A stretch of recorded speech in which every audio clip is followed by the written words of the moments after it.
हमारी इस आत्मा में जो जन्म, जरा और मृत्यु रूपी रोग लगे,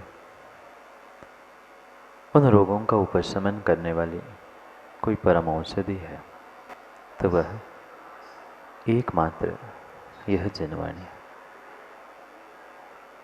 भव्यात्माओं, आचार्य भगवंत परम उपकारी हम सभी श्रावक और श्रवणों के लिए उस तीर्थ की संकल्पना प्रदान करते।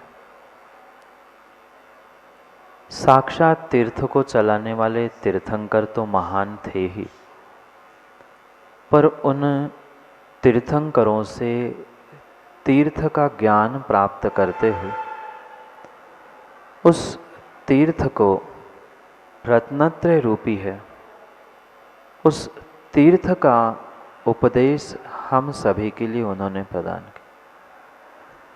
चाहे भगवान की दिव्य ध्वनि हो या आचार्य भगवंतों का ग्रंथों के माध्यम से ज्ञान प्रदान करना हो, सर्वत्र दो ही बातें आचार्यों ने कहे, तीर्थ और तीर्थ का फल, मार्ग और मार्ग का फल। भले ही मार्ग भिन्न भिन्न प्रकार से जीव प्राप्त करें, पर सबकी मंजिल एक ही है। चाहे किन्हीं दर्शनों में, किन्हीं धर्मों में जाकर आप खोज कर लेना, सर्वत्र मोक्ष को स्वीकार किया। सबकी मोक्ष की मान्यता अलग हो सकती है, मोक्ष का मार्ग अलग हो सकता है, तीर्थ अलग हो सकता है, पर सबका लक्ष्य एक मोक्ष है। संसार से, संसार के दुखों से छूटते हुए सुख को प्राप्त करना, यही सबका उद्देश्य है। शायद आप लोग भी चाहते हैं, शायद आप लोग भी उस सुख को प्राप्त करना चाहते हैं, मोक्ष को प्राप्त करना चाहते हैं, पर मैं पूछना चाहता हूँ, क्या मंजिल, जो लक्ष्य आपने सोच के रखा है, वो इतनी आसानी से असुख जी मिल जाएगा? इसलिए दिग्भ्रमित होते हुए जीवन के उस रास्ते में वह मंजिल तक नहीं पहुंच पाए। धर्म की मंजिल छोड़ दो, धर्म की मंजिल छोड़ दो, माँ लौकिक मंजिल भी प्राप्त कर पाए? जो लौकिक लक्ष्य था, क्या वहाँ तक हम पहुँच पाए? नहीं। कोई धन दौलत की या कोई डिग्री आदि की बात नहीं कर रहा हूँ मैं। जो सांसारिक सुख शांति की भी कल्पना थी, क्या वह सुख शांति मिल पाई? ही सुख शांति का वेदन नहीं कर पाए तो फिर संसारातीत होकर सुख शांति का वेदन कब, कहाँ और कैसे कर पाएंगे? इसलिए हमें दोनों को समझने की आवश्यकता है कि ये रत्नत्रय तीर्थ है क्या, और उस रत्नत्रय तीर्थ का यानी मोक्ष के मार्ग का फल क्या है, ये भी समझने की आवश्यकता है। क्योंकि शब्दों में हमने बहुत बहुत और बहुत कुछ समझा है, पर हम आज तक सत्य को समझ नहीं पाए।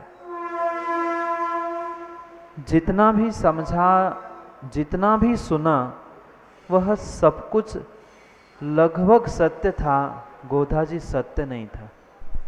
अंतर समझना, लगभग सत्य होना और सत्य होना, इसमें अंतर है। किसी से भी पूछा, भाई सही सही बताना, कहता लगभग लगभग 2-4 किलोमीटर। कुछ भी पूछ लो, लगभग लगभग।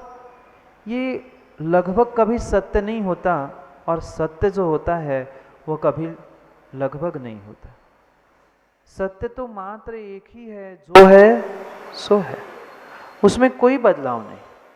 और उसी सत्य को प्राप्त करने के लिए मुझे माया, मिथ्या आदि इन शल्यों से दूर होते हुए उस एग्जैक्ट सत्य को, वास्तविकता को समझने की आवश्यकता है। पर वास्तविकता समझ में आएगी कैसे? चाहे लौकिक जीवन की हो, चाहे पारलौकिक जीवन की हो, धर्म की हो, धर्म क्रियाओं की क्यों ना हो, उस सत्य को समझने के लिए, उस सत्य को समझने के लिए हमें प्रत्येक पहलू को, एक एक एंगल को, एक एक दृष्टि को समझने की आवश्यकता है।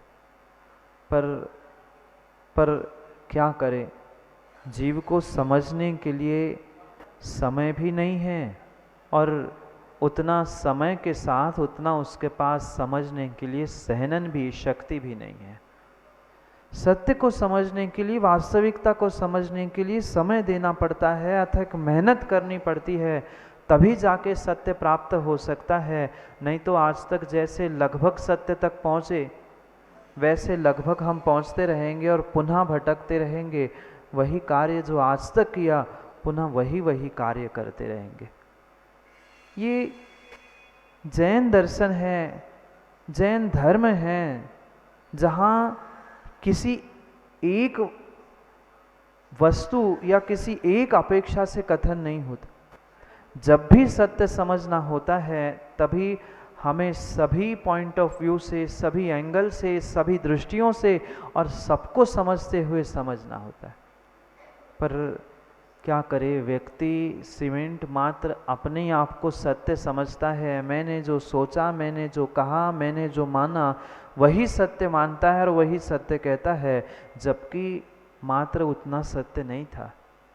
सामने वाला अगर झूठ भी बोल रहा है ना, तो भी वो सत्य है। क्या कह रहा हूं? झूठ भी सत्य है। आज तक सत्य है, ये सत्य तो समझ ही लिया। पर डोसी जी, झूठ भी सत्य है। झूठ बोलने वाला कभी कहता है मैं झूठ बोल रहा हूं?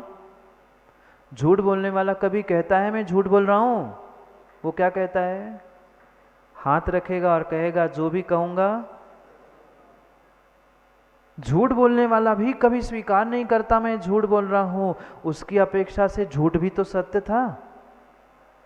जो झूठ बोल रहा था वो झूठ को झूठ कभी स्वीकार नहीं करता, उसकी अपेक्षा से वो झूठ भी सत्य था।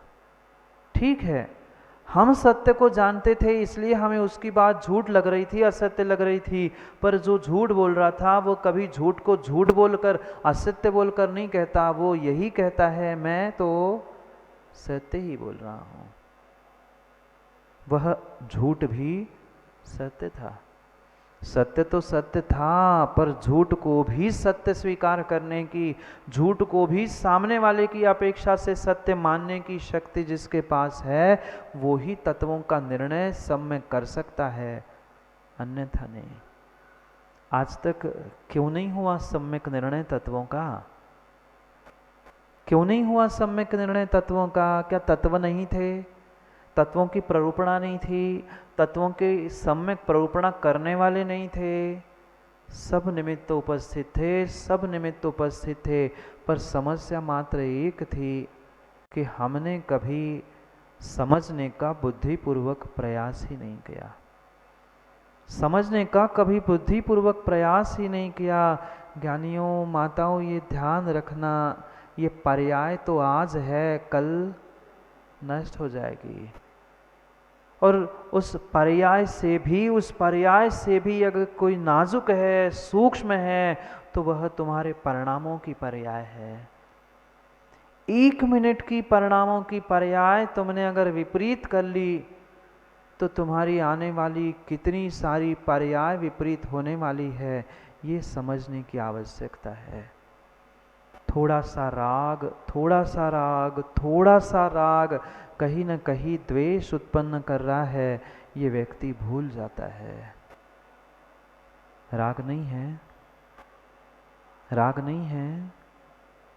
अगर कहीं भी लौकिक में, पारलौकिक में, धर्म में, पाप में भी राग परिणति है, तो विश्वास मानना उसके अपोजिट वह द्वेष वहाँ पर होगा ही होगा, होगा ही होगा। जैसे सीए साहब सुन रहे ना, जैसे आप एक एंट्री करते हुए उसके दो इफेक्ट होते हैं ना, ऐसे ही तुम एक काम करो, उसके दो नहीं कई सारे इफेक्ट होते हैं।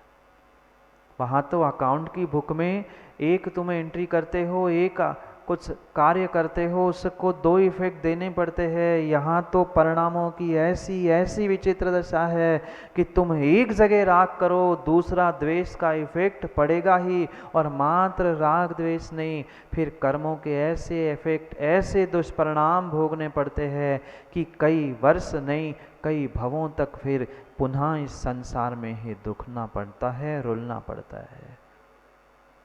ये कठिन निर्णय इस परिणामों की पर्याय के प्रति हमें करने की आवश्यकता है।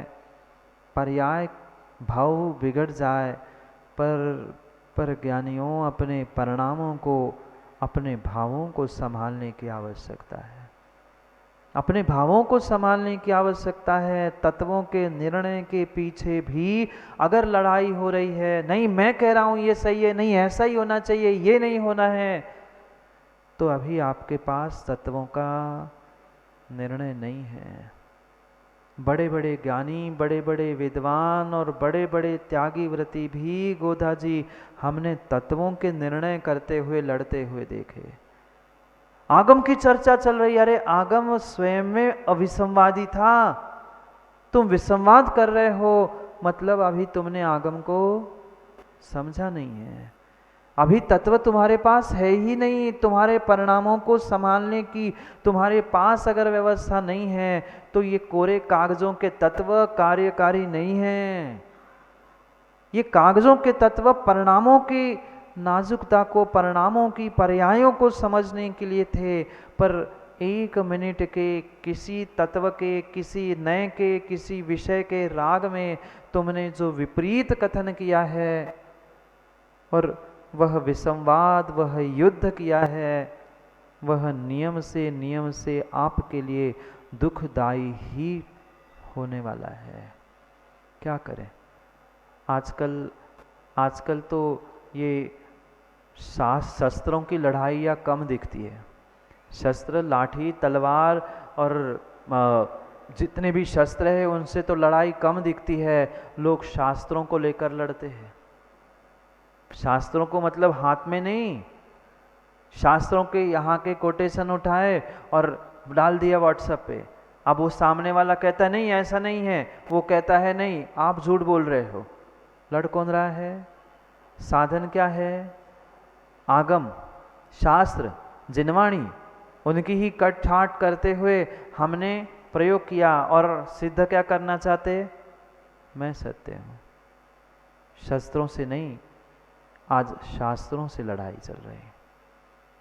धर्म से, धर्मात्मा से और उन नयों को और सिद्धांतों को लेकर व्यक्ति लड़ रहा है। क्या दुर्गति होगी और क्या स्थिति होगी, ये समझने की आवश्यकता है। थोड़ा सा विचार करके जीवन में अपने आप को समझे कि अगर मैं सत्य हूँ, सामने वाला झूठ भी बोल रहा है, उसकी अपेक्षा से वो भी तो सत्य है, उसकी अपेक्षा भी तो हम समझे। जब तक सभी अपेक्षाओं को, सभी विषयों को हम नहीं समझ पा रहे हैं, तब तक सम्यक निर्णय होने वाला नहीं है। क्यों करना था स्वाध्याय? क्यों करना था स्वाध्याय? लड़ाई झगड़े करने के लिए? पंथ संप्रदाय आमनाओं में बंटने के लिए नहीं। जब महावीर ने एक ही उपदेश दिया था, एक ही तीर्थ कहा था, एक रत्नत्रय रूपी तीर्थ को दो प्रकार से समझाया था, समझने के लिए दो विषय बनाए थे, निश्चय और व्यवहार, पर कितनी बड़ी विडंबना, कितनी बड़ी विडंबना सुनील जी। आज उन नयों को लेकर संप्रदाय बन गए, पंथ बन गए, मंदिर बन गए, और धर्म आयतनों के भी और समाज के भी व्यक्तियों ने इन नयों के नाम पर टुकड़े कर दिए। पक्का है आज इस पर्याय में तो तुम्हें मान सम्मान प्राप्त हो रहा है, पर अगली पर्याय में, और मैं तो कहता हूँ अगली पर्याय भी देखने की आवश्यकता नहीं है। अंतिम अंतिम अंतिम समय में यही तुम्हें फल देखने के लिए मिलेंगे। माताओं, अभी आपने मात्र उज्जैन, 2-4 इंदौर आसपास के ही नगरों में ही भ्रमण करते हुए कच्छ देखा होगा। हम तो कई स्थानों पर ऐसे एकांत पक्ष धारण करने वाले, चाहे भगवान का एकांत हो, चाहे गुरु का एकांत हो, चाहे ग्रंथों का एकांत हो, चाहे किसी नए का एकांत हो, जितने एकांतवादी है उनके अंतिम समय की दुर्दशा को आंखों से देखा है।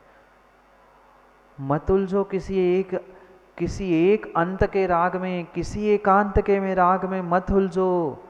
जब हमारे लिए तीर्थंकरों ने उस रत्नत्रय रूपी तीर्थ को अनेकांत से समझने का, उस तत्वों को अनेकांत से समझने का बहुत अच्छा उपाय समझाया है, हम क्यों नहीं समझ पा रहे हैं? क्यों नहीं समझ पा रहे हैं? थोड़ा सा समय देकर, हमें भले ही कठिन लगे पर इस अनेकांत को, वास्तविकता को समझने की आवश्यकता है। प्रतिदिन आप लोग न्यूज़पेपर नहीं पढ़ते, मोबाइल नहीं चलाते, टीवी आदि नहीं देखते, उसमें आज इसकी मृत्यु हो गई, आज उसका एक्सीडेंट हो गया, आज वह सोते सोते ही चला गया, ये बातें आप लोग नहीं पढ़ते? पढ़ने के बाद आपको थोड़ा सा भी कुछ नहीं लगता कि ऐसी मेरी भी पर्याय कभी भी जा सकती है? हम तो पढ़ते महाराज जी, वह उठाया फेंक दिया, व्हाट्सएप से इधर उधर कर दिया, मरने वाले मर रहे हैं, मैं जब मरूंगा तब देखूंगा। थोड़ा सा भी नहीं लगता कि प्रतिदिन किसी के दुखद निधन, इसका उठावना, इसका ये पूरा अखबार अधिकांश उसमें ही छपा होता है, पर ये कभी नहीं लगा कल मेरी अगर फोटो यहां लग जाए तो कौन मुझे समझाने वाला है? कब मेरी फोटो अखबारों में उस दुखद निधन के स्थान पर छपने वाली है? ठिकाना है? नहीं है।